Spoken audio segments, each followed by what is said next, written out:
লা ইলাহা ইল্লাল্লাহ।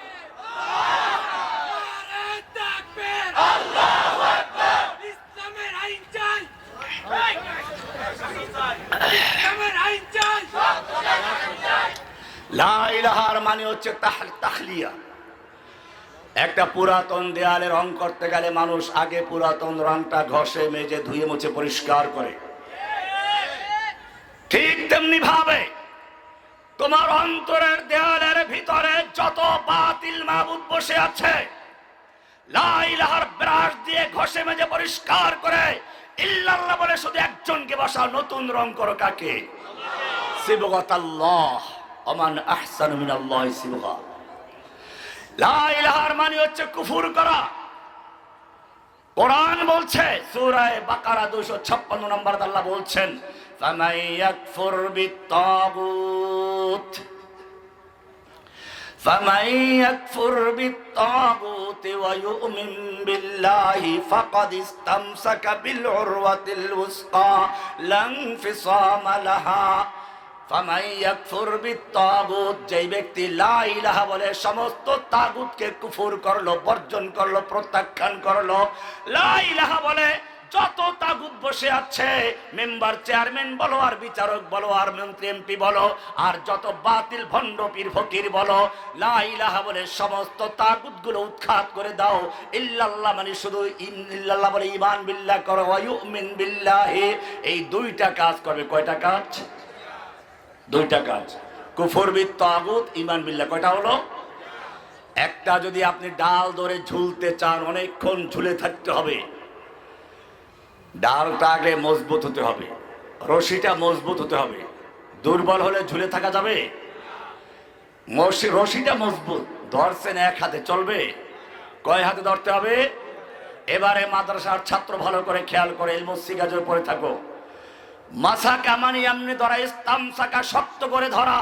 আল্লাহ বলছেন ফামান ইয়াকফুর বিত্তাগুত, যেই ব্যক্তি লা ইলাহা বলে সমস্ত তাগুতকে কুফর করলো, কুফর বিত্তাগুত করলো, ইল্লাল্লাহ বলে ইউমিন বিল্লাহি, আল্লাহকে গ্রহণ করলো, ফাকাদ ইসতামসাকা, সে শক্তভাবে ধরেছে, মজবুত করে ধরেছে, দুই হাতে ধরেছে। কি ধরেছে? বিল উরওয়াতিল উসকা, শক্ত হাতল ধরেছে, মজবুত রশি ধরেছে। লান ফিসামা লাহা, দুনিয়ার কোন শক্তি তাকে পরাজিত করতে পারবে না, দুনিয়ার কোন শক্তি তাকে বিচ্ছিন্ন করতে পারবে না, দুনিয়ার কোন শক্তি তাকে ধ্বংস করতে পারবে না, কারণ তার সম্পর্ক কার সাথে? আল্লাহ। এটাই কোরআন বলেছে, ওয়ালা তাহিনু ওয়ালা তাহজানু ওয়া আনতুমুল আলাউনা ইন কুনতুম মুমিনিন। তোমাদের কোনো ভয় নেই, কোনো চিন্তা নেই, তোমরাই থাকবে বিজয়ী, তোমরাই থাকবে উচ্চ আসনে, তোমরাই থাকবে দুনিয়ার নেতৃত্বে। ইন কুনতুম মুমিনিন, যদি শর্ত হচ্ছে মুমিন হতে পারো। কি হতে পারো? কেন মুমিন হলে? আল্লাহ বলছেন যালিকা বিআন্নাল্লাহা মাওলাল্লাযীনা আমানু ওয়া আন্নাল কাফিরিনা লা মাওলা লাহুম। এই জন্য যারা সত্যিকার লা ইলাহা বলে সমস্ত তাগুতকে কুফর করলো, ইল্লাল্লাহ বলে ঈমান বিল্লাহ করলো, তাদের সম্পর্ক আল্লাহর সাথে, তাদের মাওলা কে? ওয়া আন্নাল কাফিরিনা লা মাওলা লাহুম। কাফেরদের কাছে পারমাণবিক বোমা আছে, ব্যালিস্টিক ক্ষেপণাস্ত্র আছে, লক্ষ লক্ষ সৈন্য আছে, ট্যাঙ্কের বহর আছে, বিমান বহর আছে, সাবমেরিন আছে, আর ওদের কাছে মাওলা নেই। ওয়া আন্নাল কাফিরিনা লা মাওলা লাহুম। তোমাদের কাছে কিছু নেই, মাওলা আছে, ওদের কাছে সব আছে, মাওলা নেই। যাদের সাথে মাওলা আছে তাদের বিজয় দান কে? আল্লাহ। এটাই হচ্ছে লা ইলাহার ব্যাখ্যা। কোরআন বলছে, আলাম তারা কাইফা দারাবাল্লাহু মাসালান কালিমাতান তাইয়্যিবাহ। আলাম তারা কাইফা দারাবাল্লাহু মাসালান কালিমাতান তাইয়্যিবাতান কাশাজারাতিন তাইয়্যিবাহ আসলুহা সাবিতু ওয়া ফারউহা ফিস সামা। আলাম তারা, তোর কি চোখ নাই? আলাম তারা, আমাদের মাওলানা হেফজুর রহমান সাহেব দামাত বরকত আলিয়া, আমি যখন রহমানিয়াতে পড়ি, মুফতি মনসুরুল হক সাহেবের সাথে যিনি আছেন মাওলানা হেফজুর রহমান সাহেব, জামিয়া রহমানিয়া আবরার যেটা, এটার মোহতামিম যিনি আমার উস্তাদ, তো উনি আলাম তারার তর্জমা করতেন, क्या आंखें नहीं है, क्या आंखों में चश्मा नहीं है, क्या आंखों में देखते नहीं? তো আসলে আলাম তারা, তোমার কি চোখ নাই? তুমি কি দেখো না? কাইফা দরাবাল্লাহু মাসালান, দরাবা মানে আঘাত করা, মারা। মাদ্রাসার ছাত্র ভালো করে শুনো, দরাবাল্লাহু মাসালান উপমা দিয়ে আঘাত করেছেন। কিসের আঘাত? কিসের আঘাত? কখনো চিন্তা করেছো দরাবা এখানে কেন আসলো? দরাবাল্লাহু মাসালান, আলাম তারা কাইফা দরাবাল্লাহু মাসালান কালিমাতান তাইয়্যিবাতান কাশাজারাতিন তাইয়্যিবাহ। তুমি কি লক্ষ্য করনি? তুমি কি দেখোনি? তোমার কি চোখ নাই? একটু দেখো না চোখ খুলে। কাইফা দরাবাল্লাহু মাসালান কালিমাতান তাইয়্যিবাহ, কি সুন্দর করে আল্লাহ একটা উপমার আঘাত করেছেন। কিসের আঘাত? উপমার আঘাত। তোমার কলিজার ভিতরে একটা আঘাত করছেন। কাইফা দরাবাল্লাহু মাসালান কালিমাতান তাইয়্যিবাতান কাশাজারাতিন তাইয়্যিবাহ, একটা পবিত্র বৃক্ষের সঙ্গে, গাছের সঙ্গে তুলনা দিয়েছেন কে? এমন গাছ আসলুহা সাবিতুন, যার শিকড়গুলো মাটির ভিতরে গাঁথা আছে। ফারউহা ফিস সামা, ডালগুলো আসমান পর্যন্ত। শিকড়গুলো মাটির ভিতরে মজবুত করে শক্ত হয়ে গাড়া। দুনিয়ার কোন স্থল বাহিনী বলো, ট্যাঙ্ক বাহিনী বলো, দুনিয়ার কোন পদাতিক বাহিনী বলো, তোমাকে ভাসিয়ে নিতে পারবে না, ধ্বংস করতে পারবে না। ফারউহা ফিস সামা, ডালগুলো আসমান পর্যন্ত, কোন ঝড়ো হাওয়া তার পাতা ঝরাতে পারবে না। তার মানে বিমান বাহিনী বলো আর যত আকাশ বাহিনী বলো, কোন জিনিস তাকে ধ্বংস করতে পারবে না। তার সম্পর্ক কার সাথে? কি সুন্দর হানিফান। ইব্রাহিম আলাইহিস সালাম বললেন হানিফান, আমি তো সব বর্জন করে তারপরে আল্লাহকে গ্রহণ করেছি। ও মুসলিম, হানিফের মধ্যে রয়েছে লা ইলাহা, বর্জন করা। যতক্ষণ পর্যন্ত তুমি সব তাগুতকে বর্জন করতে না পারবে, অতক্ষণ পর্যন্ত তোমার আল্লাহর সাথে সম্পর্ক পূর্ণ হবে না, তোমার সাথে শিরিক যুক্ত আছে। এই যে দেখবেন শাবান মাস শুরু হয়েছে, একটা হাদিস আছে ইন্নাল্লাহা লা ইয়াত্তালিউ ইলাল আরদ, আল্লাহ তাআলা জমিনের দিকে উকি মারেন, এরপরে বলেন সব মানুষকে ক্ষমা করেন। দুই প্রকার মানুষকে ক্ষমা করেন না, লে মুশরিকিন ও মুশাহিনিন। এক হচ্ছে মুশরিক, আর এক মুশাহিন। কে মুশরিক কারা, মুশাহিন কারা, বিস্তারিত অনেক সময় লাগবে।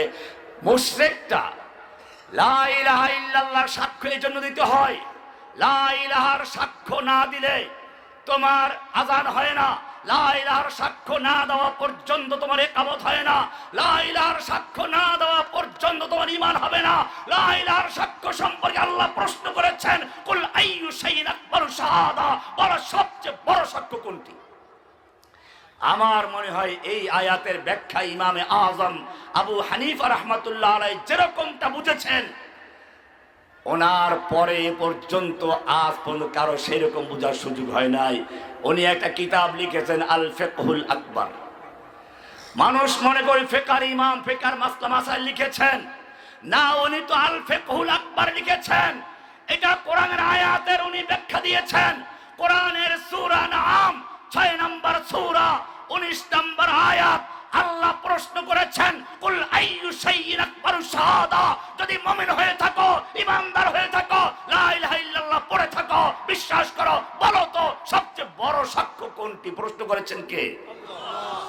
কুল আইয়ু শাইইন আকবারু শাহাদা। ইমাম সাহেব চিন্তা করলেন সবচেয়ে বড় সাক্ষ্য লা ইলাহা, তাওহীদের সাক্ষ্য।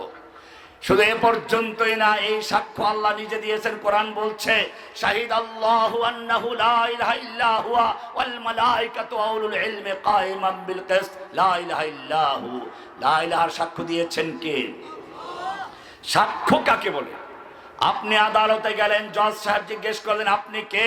আপনি বলেন আমি এই মামলার একটা আসামি, খুনের মামলার আসামি। আচ্ছা বলুন কে খুন করেছে? আপনি বলেন আমি জানি না। কাকে খুন করেছে তাও জানি না, কখন করেছে তাও তো জানি না। আদালত কি বলবে? বেটা ফাজলামি করার জায়গা আর পাও নাই, আদালতে আসতো ফাজলামি করার জন্য, জেলে ঢুকায় রাখে। দুনিয়ার আদালতে গেলে না জেনে না বুঝে সাক্ষী দেওয়া যায় না। তাহলে যেই সাক্ষ্য না দিলে আযান হয় না, যেই সাক্ষ্য না দিলে ইকামত হয় না, যেই সাক্ষ্য না দিলে ঈমান হয় না, যেই সাক্ষ্য আকবারু শাহাদা আল্লাহ প্রশ্ন করেছেন, যেই সাক্ষ্য স্বয়ং আল্লাহ দিয়েছেন সেই সাক্ষ্যটাও না বুঝে না জেনে চলবে না। সেজন্য আল্লাহ বলেছেন ফালাম আন্নাহু লা ইলাহা ইল্লাল্লাহ, লা ইলাহা ইল্লাল্লাহ জেনে বুঝে তারপর সাক্ষী দাও। লা ইলাহা, কোন ইলাহা নেই, ইল্লাল্লাহ, ইলাহা আছেন কে? আমাদের অবস্থা কি এক তো বুঝি না। আর যারা বুঝে তারাও দেখবেন কতটুকু মানা হয়, যেটা স্বার্থের সাথে মিলে ওটা মানা হয়। আমি একটু আগে একজন পরামর্শ করছিলাম, আমাদের মুসলিমদের অবস্থা হচ্ছে, ধরেন সচিবালয়ে কয়েকজন সচিব বসে আছে, হিন্দুও আছে মুসলমানও আছে। এখন ওখানে গরুর মাংস আর শুকুরের মাংস আসলো। হিন্দু বেটাকে আমি গরু খাবো না, আমার ধর্মে গরু খাওয়া নিষেধ, খাই না। মুসলমান ব্যক্তি বলল শুকুরের মাংস আমি খাই না, ওটা আমার ধর্মে হারাম। ধর্মীয় কারণে শুকুরের মাংস খেলো না মুসলমান, একই ধর্মীয় কারণে গরুর মাংস খেলো না হিন্দু। একটু পরে 1 কোটি টাকা ঘুষ আসছে, এখন দুইজনে সমান করে ভাগ করে অর্ধেক অর্ধেক নিয়ে গেছে। এটা ধর্ম হারাম করে নাই? এটা হারাম করে নাই? তাহলে এটা মানলো না কেন? তার মানে হচ্ছে আমাদের সমাজ, আমাদের রাষ্ট্র ধর্ম পালন করে অতটুকুই যতটুকু তাদের স্বার্থ, তাদের ইচ্ছা অনুমোদন দেয় অতটুকু পালন করে, আর যেটা অনুমোদন দেয় না ওটা বর্জন করে। সমাজে, রাষ্ট্রে, সব জায়গায় কোরআনের অতটুকু অনুমোদন দেয় যেটা মানলে কোনো সমস্যা নেই। এই জন্য রমজান মাসে রোজা পালন করেন, ইফতার যথেষ্ট খান, বুশ আপনাকে খাওয়াবে, ট্রাম্প খাওয়াবে, আমেরিকার সব প্রেসিডেন্টরা ইফতার মাহফিল করে, এতে কোনো বাধা নেই। আর যখনই আপনি কোরআনের বিধানের কথা বলবেন, কোরআনের শাসনের কথা বলবেন, তখন কেউ বলবে শরিয়া মানি না, কোরআনের এই যুগে চলে না। আল্লাহ এই ভদ্রলোকদের সম্পর্কে বলেছেন সূরা নিসা 59 নম্বরে বলেছেন আলাম তারা, আলাম তারা, আবার বলছেন আলাম তারা, চোখে দেখো না? এই নির্বাচন আসছে, তুমি দেখো, ভালো করে দেখো কাদের কথা বলছেন। আলাম তারা ইলাল্লাযীনা ইয়াজউমুনা আন্নাহুম আমানু বিমা উনজিলা ইলাইকা ওয়া মা উনজিলা মিন ক্বাবলিক। হে নবী, ও লোকেরা, ও যুবকেরা, আলাম তারা, তুমি কি দেখো না? ইলাল্লাযীনা, ওই লোকগুলো, ইয়াজউমুনা, যারা দাবি করে, জাম করে, দাবি করে, আন্নাহুম আমানু বিমা উনজিলা ইলাইকা ওয়া মা উনজিলা মিন ক্বাবলিক, তারা ঈমান এনেছে আপনার প্রতি নাযিলকৃত কিতাবের উপরে, ওয়া মা উনজিলা মিন ক্বাবলিকা, আপনার পূর্বে যত কিতাব আছে সবগুলো ঈমান এনেছে। কোরআন মানে, কোরআন পড়া ছাড়া একদিনও চা পর্যন্ত পান করে না, নাস্তা তো দূরের কথা, তাহাজ্জুদ একদিনও মিস যায় না, এত সুন্দর দাবি করে। কিন্তু যখন বলা হয় আল্লাহর বিধান দিয়ে তাহলে রাষ্ট্র চালাও না কেন, আল্লাহ বলছেন ইউরিদুনা আইয়াতাহাকামু ইলা তাগুত, এই লোকগুলো তখন আল্লাহর আইন মানতে রাজি না, তাগুতের আদালতে বিচার নিয়ে যায়। ওই যে তাগুত, একটু আগে বললাম, তাগুতের কাছে বিচার ফয়সালা চায়। ইউরিদুশ শাইতানু আইয়ুদিল্লাহুম দালালাম বাঈদা, এটা হচ্ছে সূরা নিসা 4 নম্বর সূরার 59 নম্বর আয়াত। এইবারে 60 নম্বর আয়াতে আল্লাহ এদের একটা নাম দিয়েছেন, যেই নামটার সঙ্গে আপনার পরিচিত, কিন্তু আসল পরিচয় তাদের জানেন না। আপনারা জানেন হাদিসের পরিচয়টা, আয়াতুল মুনাফিকে সালাসুন, মুনাফিকের লক্ষণ 3টা, ইযা হাদাসা কাযাবা, কথায় কথায় মিথ্যা বলে, ওয়া ইযা ওয়াদা আখলাফা, ওয়াদা করলে খেলাফ করে, ওয়া ইযা আতুমিনা খানা, আমানতের খেয়ানত করে। 3টা হলো। আর এক রওয়ায়াত আরবাউন মান কুন্না ফি কানা মুনাফিকান খালিসান, ওই 3টার সঙ্গে আরেকটা যুক্ত হয়েছে, ওয়া ইযা খাসামা ফাজারা, ঝগড়া লাগলে, তর্ক লাগলে অশ্লীল গালিগালাজ করে, বকওয়াস করে। কিন্তু জেনে রাখবেন এই মুনাফিক হচ্ছে গ্রামের মুনাফিক, লুঙ্গি পরা মুনাফিক, এই মাথায় ময়লা তাতে ময়লা এই মুনাফিক। আর একটা হচ্ছে ভিআইপি মুনাফিক, নির্বাচন আসলে নতুন পাঞ্জাবি, নতুন পায়জামা পরবে, একটা নতুন টুপি মাথায় দিবে এবং শেভ করে আসবে সুন্দর করে, আবার মাঝে মধ্যে কাটা কাটা দাড়িও রাখবে। আল্লাহ এবারে তাদের পরিচয় দিচ্ছেন, ওয়াইদা কিলা লাহুম তাআলাউ ইলা মা আনজালাল্লাহু ওয়া ইলার রাসূল। হে নবী, আপনি যখন এই লোকগুলোকে বলবেন, একটু আগে যারা বলল কোরআন মানি, আপনার প্রতি নাযিলকৃত কিতাব বিশ্বাস করি, আপনার পূর্বের কিতাব বিশ্বাস করি, এই লোকগুলোকে যখন বলবেন আতাআলাউ ইলা মা আনজালাল্লাহু ওয়া ইলার রাসূল, আসো আল্লাহ তাআলা তার রাসূলের প্রতি যে কিতাব নাযিল করেছেন সেই কিতাব দিয়ে রাষ্ট্র চালায়, আদালত চালায়, সংসদ চালায়, সমাজ চালায়। ওয়া ইলার রাসূল, রাসূলের সুন্নাহ দিয়ে দেশ চালায়। যখন এই কথা বলা হয়, আল্লাহ বলছেন রাইতাল মুনাফিকিনা ইয়াসুদ্দুনা আনকা সুদুদা, আপনি মুনাফিকগুলোকে দেখবেন আস্তে মঞ্চের থেকে পারে চলে গেছে। এতক্ষণ পর্যন্ত প্রধান বক্তার অপেক্ষায় ছিল একটু লেকচার দিবেন, ভোট চাইবেন, কিন্তু প্রধান বক্তার বক্তব্য শুনতে রাজি না, কারণ এখন তো অন্য কথা চলে আসবে। আল্লাহ এই ভিআইপি মুনাফিকদের, জাতীয় মুনাফিকদের চরিত্র তুলে ধরেছেন। কোরআন পরিষ্কার বলেছে, ওয়াইদা কিলা লাহুম তাআলাউ ইলা মা আনজালাল্লাহু ওয়া ইলার রাসূল, যখন তুমি তাদেরকে বলবে আসো আল্লাহর কিতাব দিয়ে দেশ চালাই, ওয়া ইলার রাসূল, রাসূলের সুন্নাহ দিয়ে দেশ চালাই। তুমি তো কোরআন মানার দাবি করো, তুমি নিজেকে আশিকে রাসূল দাবি করছো, আসো আল্লাহর কোরআন দিয়ে রাষ্ট্র চালাই, আল্লাহর নবীর সুন্নাহ দিয়ে রাষ্ট্র চালাই। যেই কোরআন দিয়ে আল্লাহর নবী শাসন করেছেন, যেই কোরআন দিয়ে আবু বকর শাসন করেছেন, যেই কোরআন দিয়ে ওমর অর্ধ জাহান শাসন করেছেন, জুলুম নির্যাতন দূর করে সমাজের সম্মতা, সমাজের ভিতরে ইনসাফ প্রতিষ্ঠা করেছিলেন। আসো সেই কোরআন, যেই কোরআন মুসলিমদেরকে বিশ্বের বুকে মাথা উঁচু করে দাঁড়াতে শিখিয়েছিল, যেই কোরআনের মাধ্যমে আমরা সম্মানিত হয়েছিলাম, আজকে আবার যদি সম্মান ফিরিয়ে পেতে চাও তাহলে সেই কোরআনের মাধ্যমে আসবে। আসো সেই কোরআন শাসন কায়েম করি। আল্লাহ বলছেন রাইতাল মুনাফিকিনা ইয়াসুদ্দুনা আনকা সুদুদা, আপনি দেখবেন এই মুনাফিকগুলো আস্তে মাথা নত করে চলে গেছে। কে বলেছেন? নাকি রহমানি বলেছে? এবারে আল্লাহর ফতোয়া হচ্ছে, রহমানি না, কোরআন বলছে সূরা নিসা 65 নম্বর আয়াত আল্লাহ বলছেন ফালা ওয়া রাব্বিকা লা ইউমিনুন, ফালা ওয়া রাব্বিকা লা ইউমিনুনা হাত্তা ইউহাক্কিমুকা ফীমা শাজারা বাইনাহুম, না ওরা যতই মুমিন দাবি করুক, ফালা ওয়া রাব্বিক, আপনার রবের কসম, ওরা মুমিন হতেই পারে না, হাত্তা ইউহাক্কিমুকা ফীমা শাজারা বাইনাহুম, ওরা যতই বুরকা পরুক আর যতই হেজাব পরুক, হাতে তসবিহ নিয়ে মাঠে নামুক, আবার উমরা করতে গিয়ে মাথায় পট্টি লাগাক, অথবা নতুন টুপি মাথায় দিয়ে আসুক, আল্লাহ বলছেন ফালা ওয়া রাব্বিকা লা ইউমিনুন, ওরা মুমিন হতেই পারে না, হাত্তা ইউহাক্কিমুকা ফীমা শাজারা বাইনাহুম, যতক্ষণ পর্যন্ত তাদের পারস্পরিক মামলা মোকদ্দমার ক্ষেত্রে, বিচার ফয়সালার ক্ষেত্রে আপনার আদালতে বিচার ফয়সালা না নিয়ে আসবে, কোরআন সুন্নাহর কাছে বিচার ফয়সালা না যাবে, এরপরে বিচার নিলেই চলবে না।